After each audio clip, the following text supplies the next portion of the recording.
Hello aspirants, welcome to Step Forward Classes. जैसा कि आप जानते हैं कि हमने अपनी एंशियंट हिस्ट्री की सीरीज़ को शुरू किया है, जिसमें हम ऑलरेडी इंडस वैली सिविलाइजेशन को पढ़ चुके हैं। लास्ट मॉड्यूल में मैंने वैदिक पीरियड की फाउंडेशन स्टैब्लिश की थी, जिसमें हमने देखा था कि वैदिक पीरियड का कार्यकाल क्या है, उसका एडमिनिस्ट्रेटिव सेटअप कैसे था, वहाँ की ट्राइबल असेंबलीज़ कैसी थी। तो हमने एक बेसिक फाउंडेशन स्टैब्लिश किया था। आज का मॉड्यूल बहुत ही इम्पॉर्टेंट है क्योंकि हम कुछ फैक्टर्स पे डिस्कस करेंगे। वो फैक्टर्स है जैसे कि इकोनॉमिक लाइफ क्या थी, रिलीजन क्या था, विमेन का स्टेटस क्या था, वहाँ की क्या सोसाइटी थी। तो इन सारे फैक्टर्स पे हम आज पढ़ेंगे। जब भी आप एंशियंट हिस्ट्री या फिर हिस्ट्री इन जनरल पढ़ें तो आप एक चीज़ का ध्यान रखें कि आप हर पीरियड या हर सिविलाइजेशन या फिर हर टाइम पीरियड के हिसाब से चेंजेस को ऑब्ज़र्व करें और कंपेयर करें। आप ये देखिए कि सोसाइटी कैसे इवॉल्व हुई। इंडस वैली सिविलाइजेशन की सोसाइटी और वैदिक एज की सोसाइटी में क्या डिफरेंस है, विमेन के स्टेटस में क्या डिफरेंस है, इकोनॉमिक लाइफ में क्या डिफरेंस है। इससे आपको बहुत फ़ायदे होंगे। सबसे बड़ा इम्पॉर्टेंट बेनिफिट आपको ये मिलेगा कि आपकी कंसेप्चुअल क्लैरिटी आएगी और आप चीज़ों को अच्छे से याद रख पाएंगे। तो आइए शुरू करते हैं आज की क्लास। आइए डिस्कस करते हैं economic life of Aryans. Mainly rural economy था, ग्रामीण अर्थव्यवस्था थी। उस टाइम पे कोई बड़े बड़े टाउन्स इस्टेब्लिश नहीं थे, कोई बड़ी सिटी इस्टेब्लिश नहीं थी। सभी लोग एक रूरल इकोनॉमी पे डिपेंडेंट थे और रूरल बेस्ड जो एक्टिविटीज़ होती थी वही करते थे। Animal rearing was a main economic activity and agriculture was secondary. Rig वैदिक पीरियड का कार्यकाल 1500 BC से लेके 1000 BC तक है और उस पीरियड में लार्जली एनिमल रियरिंग मतलब कि पशु पालन एक इम्पॉर्टेंट इकोनॉमिक एक्टिविटी थी और एग्रीकल्चर हमेशा एक दूसरी या फिर सेकेंडरी एक्टिविटी रही।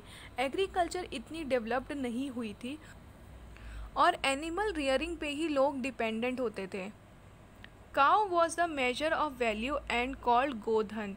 तो काउ जो थी वो बहुत ही इम्पॉर्टेंट एसेट मानी जाती थी और जिसको गोधन भी कहा जाता था। जिसके पास ज़्यादा काउ है, जिसके पास हेल्दी काउ है, उसको ज़्यादा वेल्दी और ज़्यादा रिच माना जाता था।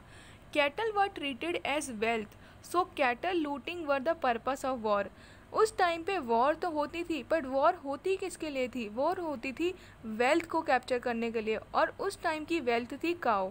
तो काउ को कैप्चर करने के लिए वॉर होती थी बड़ी बड़ी। No monetary system and used barter system. उस टाइम पे कोई कॉइनेज सिस्टम नहीं था या कोई पेपर करेंसी नहीं थी। तो एक्सचेंज तो होता था, लोग अपनी नीड्स के लिए एक्सचेंज तो करते थे, बट वो एक्सचेंज बार्टर एक्सचेंज होता था। Lack of establish trade relation and overseas trade. अब आप ये देखिए कि इस लाइन में आपको पता चल रहा है कि आर्यंस के टाइम पे एंड स्पेशली ऋग वैदिक के टाइम पे जो ट्रेड था वो इतना डोमिनेंट नहीं था। लेकिन जब हमने इंडस वैली सिविलाइजेशन पढ़ा था तो हमने ये देखा था कि वहाँ के लोग लार्जली ट्रेड ओरिएंटेड थे। उनका काम ज़्यादा एग्रीकल्चर रिलेटेड या एनिमल रेयरिंग नहीं था, वो ट्रेड के बेसिस पे ही अपनी इकोनॉमिक एक्टिविटी को करते थे।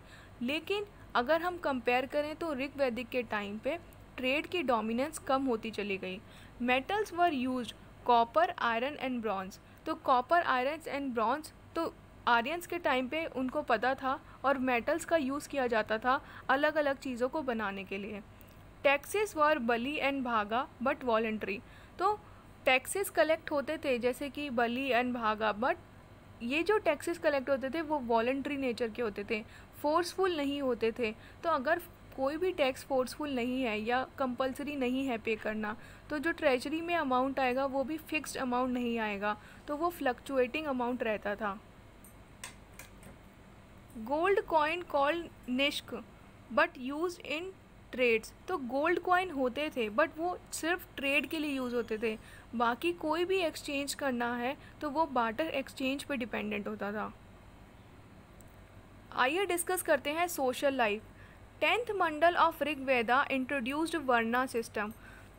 फर्स्ट एंड 10th मंडल जो ऋग्वेदा में थे सबसे लेटेस्ट एडिशन था एंड 10th मंडल में ही वर्णा सिस्टम के बारे में बताया गया था। वर्णा सिस्टम वर बेस्ड ऑन कर्म and profession and not by birth. तो वर्ण सिस्टम था। वर्ण सिस्टम में क्या क्या आता है, ब्राह्मण, क्षत्रिय, वैश्य एंड शूद्र। तो ये डिवाइडेड थी, हमारी सोसाइटी इन 4 वर्ण में डिवाइडेड तो थी, लेकिन इसमें बाय बर्थ अटैच नहीं था। कोई भी बंदा, कोई भी पर्सन जो भी प्रोफेशन कर रहा है उसी के हिसाब से उसको उस वर्ण में डाला जाता था। बट जैसे आप लेटर वैदिक पढ़ेंगे तो आप ये देखेंगे कि वर्ण बाय बर्थ अटैच कर दिया गया। वर्ण system was not very rigid. तो ऋग वैदिक के पीरियड में वर्ण सिस्टम इतना रिजिड नहीं था, पर लेटर वैदिक जो कि 1000 BC से 600 BC का कार्यकाल में वर्ण सिस्टम काफ़ी रिजिड होता चला गया। कुल use for family, very large family concept. तो बहुत ही बड़ी लार्ज फैमिली को एक नाम से डिनोट किया जाता था जिसका नाम था कुल। Patriarchal and egalitarian society. Patriarchal and egalitarian society मतलब कि लार्जली वो मेल डोमिनेटेड सोसाइटी होती थी, बट फिर भी एक इक्वालिटी मेंटेन करी गई थी स्टेटस ऑफ मैन और वीमेन में इन अर्ली वैदिक पीरियड। बट जैसे जैसे हम लेटर वैदिक पीरियड में देखेंगे वीमेन का स्टेटस डाउनग्रेड होता चला गया। आइए बात करते हैं विमेन इन वैदिक एज। ये हम लार्जली वैदिक एज, ऋग वैदिक एज पढ़ रहे हैं जो कि 1500 BC से 1000 BC तक था। तो हम देखते हैं कि इस कार्यकाल में विमेन का स्टेटस कैसा रहा। Girl child was not neglected but boy child was desired. तो गर्ल चाइल्ड निगलेक्ट नहीं करी जाती थी बट बॉय चाइल्ड की डिज़ायर रहती थी। No purdah system, no sati, no child marriage, educated women like Ghosha, Apala, Vishwara. तो एजुकेटेड विमेन के भी एग्जाम्पल्स थे उस टाइम पर। Take part in political affair like sabha और समिति। तो हमने जब ट्राइबल असेंबलीज़ के बारे में डिस्कस किया था तो हमने बहुत सारी ट्राइबल असेंबलीज़ के बारे में बताया था, जिसमें से सभा और समिति ऐसी ट्राइबल असेंबली है जहाँ पे विमेन भी टेक पार्ट करती थी। और समिति का मेन काम यही था कि वो राजन को इलेक्ट करेगा। तो इलेक्ट करने में विमेन का रोल उस टाइम पे प्रेजेंट था। इसका मतलब अर्ली वैदिक पीरियड में विमेन का काफ़ी इंपॉर्टेंट रोल होता था राजन को सिलेक्ट करने में। बट जैसे जैसे हम लेटर वैदिक पीरियड में देखेंगे तो आप आगे देखिएगा कि विमेन का स्टेटस डाउनग्रेड हो गया और उनको इस समिति में पार्ट, इन सभा और समिति में पार्ट लेना मना कर दिया गया। आइए डिस्कस करते हैं रिलीजन इन वैदिक period. Worship natural forces in form of God और डीटीज लाइक इंद्र, अग्नि, वरुण एक्सेट्रा। तो आर्यंस स्पेशली ऋग वैदिक पीरियड में जो नेचुरल फोर्सेस होते थे, ऋग वैदिक पीरियड में आर्यंस जो थे उनको जनरली कुछ नेचुरल फोर्सेस से डील करना पड़ता था जिनका उन्हें रीज़न नहीं पता था। तो उन्हीं चीज़ों को उन्होंने अल्टीमेटली गॉड के फॉर्म में पूजना शुरू कर दिया। अब वो किस तरीके से अपनी पूजा को करते थे? Method was recitation of prayers and offering sacrifices. तो प्रेयर्स गाते थे और सेक्रीफाइसेस करते थे। Spiritual element was not in the religion, just focus on physical need. तो पूजा क्यों की जाती है या रिलीजन को क्यों माना जाता था उस टाइम पे? तो वो कोई स्पिरिचुअल नीड नहीं था बल्कि कोई मटीरियलिस्टिक नीड की वजह से ही रिलीजन को माना जाता था या गॉड की पूजा की जाती थी। आइए डिस्कस करते हैं कि वो क्या मटीरियल नीड्स थे। दे वर्शिप फॉर प्रजा, चाइल्ड, पशु, cattle, food, health and wealth. तो उनका मेन रीज़न क्या था रिलीजन फॉलो करने का? उनका मेन रीज़न था कि उनकी प्रजा मतलब उनका चाइल्ड अच्छा हो, हेल्दी हो, और बॉय की भी डिज़ायर्स थी तो बॉय हो, पशु हो, कैटल उनकी हेल्दी रहे, काफ़ी सारी हो, हेल्दी रहे, फूड उनको अच्छा मिले, हेल्थ उन सबकी अच्छी रहे। तो मेन जो उनकी मटीरियलिस्टिक नीड्स थी उसको फुलफ़िल करने के लिए उन्होंने रिलीजन को फॉलो किया। Indra was the most prominent deity, also called Purandar, god of rain, destroyer of fort. तो इंद्र जो थे बहुत ही इम्पॉर्टेंट रोल प्ले करते थे। इवन जो उस टाइम पे वॉर होती थी तो इंद्र की पूजा ही की जाती थी, इसीलिए इनको डिस्ट्रॉयर ऑफ फोर्ट्स भी कहा जाता है। Second place was given to Agni. Agni मतलब फायर, तो फायर की पूजा होती थी। वरुण, वाटर की पूजा होती थी।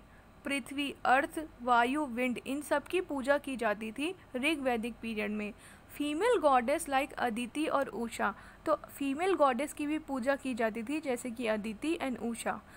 रिलीजन इन ऋग वैदिक में डिस्कस करते हैं कि वो कैसे अपनी पूजा करते थे। यज्ञ और यज्ञ इज़ द वैदिक सैक्रिफिशियल और रिचुअल वर्शिप। तो यज्ञ करना एक सबसे इम्पॉर्टेंट रोल होता था कि वो अपनी कंट्रीब्यूशन टुवर्ड्स गॉड शो कर रहे हैं या अपनी श्रद्धा या अपनी पूजा गॉड के लिए दिखा रहे हैं। जैसा कि आप फोटो में देख सकते हैं तो अग्नि की पूजा हो रही है। Purpose was to nourish gods to fulfil desire and overcome difficulty. Main purpose यही था कि लोगों की मटीरियलिस्टिक नीड, जो कि हमने लास्ट स्लाइड में डिस्कस किया, जैसे कि चाइल्ड की नीड है या फिर अच्छी हेल्थ की नीड है, फूड की नीड है, तो वो फुलफ़िल हो सके, इन्हीं सब नीड्स को फुलफ़िल करने के लिए यज्ञ किया जाता था। आई होप आपको ये आज का लेक्चर अच्छा लगा होगा। अगर अच्छा लगा तो please like, share and subscribe to my channel and comment section में अपने डाउट्स लिखिए। मैं कोशिश करूँगी कि जल्द से जल्द उसको सॉल्व कर पाऊँ। Thank you so much.